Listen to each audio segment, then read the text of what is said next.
Olá, é bom ter você de volta. Vamos então ao informativo com as decisões publicadas agora pela SDI, pela SDC do TST na primeira semana de junho de 2018.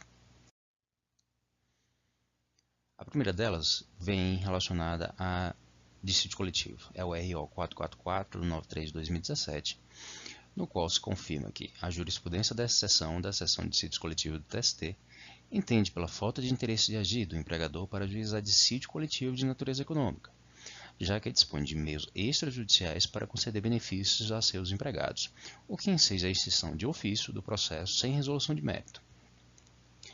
No caso, a controvérsia que surge aqui é se haveria possibilidade do empregador da categoria econômica propor dissídio coletivo de natureza econômica, com o fim exatamente de conceder benefícios aos empregados dessa categoria. A circunstância que pode gerar alguma dúvida é de que, sim, a concessão por meios extrajudiciais de benefícios aos trabalhadores certamente terá o efeito de adesão desses benefícios aos contratos de trabalho e, consequentemente, não se admitiria a sua posterior supressão. A distinção ou eventual benefício que se teria a partir da estipulação de tais benefícios por meio de dissídio coletivo é que o dissídio coletivo tem um prazo de validade após o que os seus efeitos não perduram, salvo circunstâncias muito excepcionais. Então, dessa forma, o que deve-se ter em conta é que a jurisprudência do TST se alinha nesse sentido, de que não se admite que o empregador proponha ele mesmo dissídio coletivo de natureza econômica. Nesse próximo julgado, o agravo regimental em embargos 1586 dígito 10 de 2010, o que você vai ter é a definição ou a discussão dos limites da cognição extraordinária, especialmente quanto ao revolvimento do conjunto fático probatório, em caso em que não se caracterizou contrariedade à súmula 126, na atuação da turma no exame de documento referido no acórdão do TRT. Assim, na ementa desse julgado se tem que, a fim de aferir as atividades da reclamada, a turma examinou o documento referido pelo TRT, com a indicação de páginas dos autos. Para além da possibilidade de exames pela turma de documento mencionado pelo TRT, o objeto social da ré é incontroverso nos autos, assim afirmado pela autora e confirmado pela ré em contestação.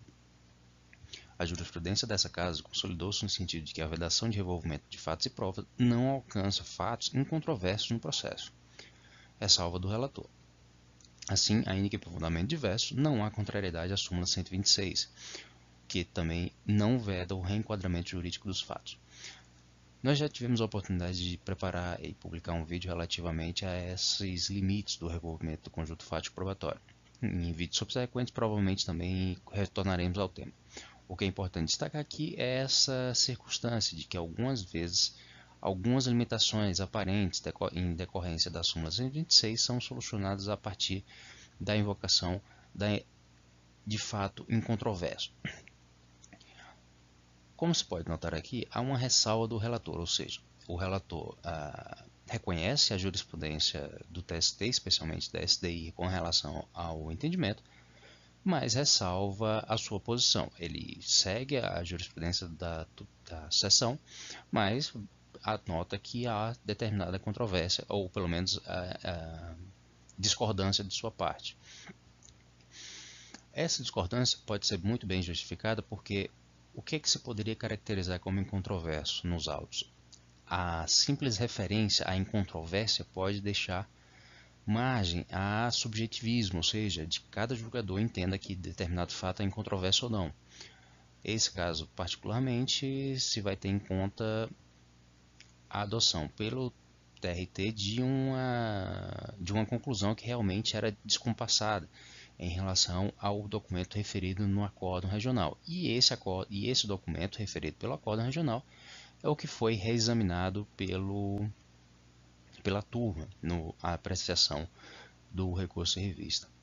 A circunstância em particular que admitiria esses fatos incontroversos seriam, e de forma um tanto mais objetiva, é de que se considerarmos aquilo que se chamava como fase postulatória e fase saneatória, nesse momento processual se tem a definição de quais pontos fáticos são controversos e, consequentemente, que teses jurídicas são controversas, ou visto de outra forma, qual a causa de pedir e quais os fatos e fundamentos jurídicos que são relevantes para a definição.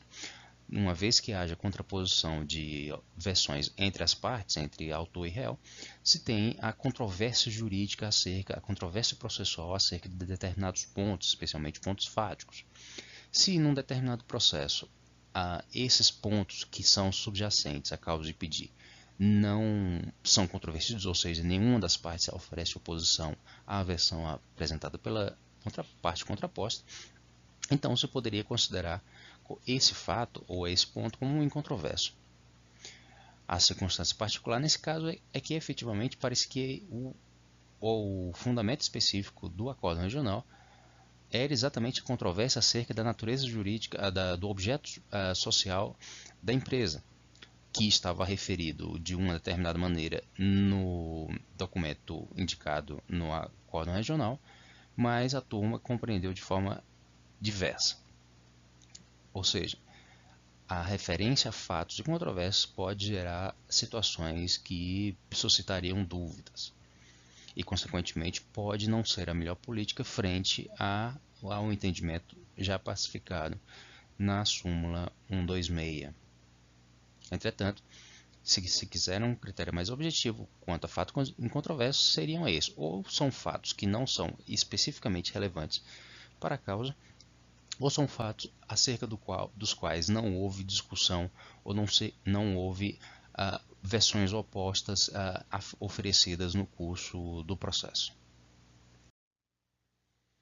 E aqui um caso particular que reforça o entendimento da SDI com relação à admissibilidade de recurso de embargos à SDI com fundamento ou com objeto na alegação de negativa de prestação jurisdicional.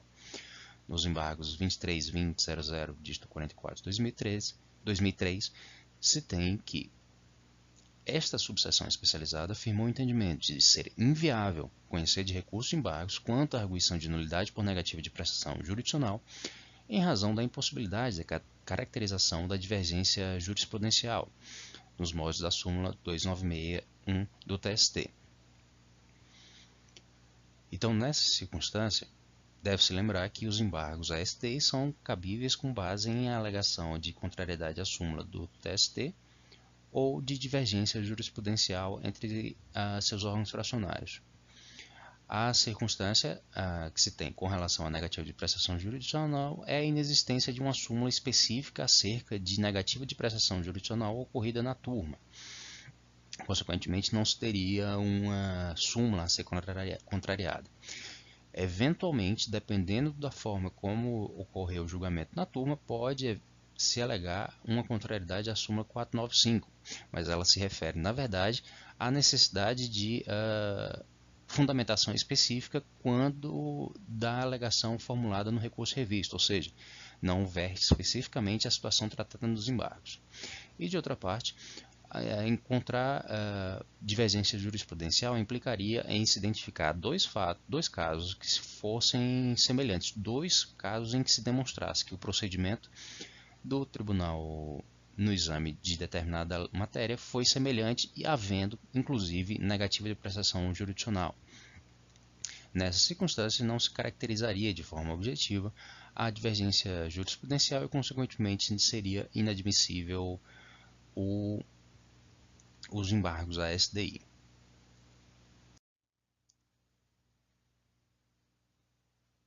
E esses foram os principais julgados publicados agora na primeira semana de 2018, em junho de 2018.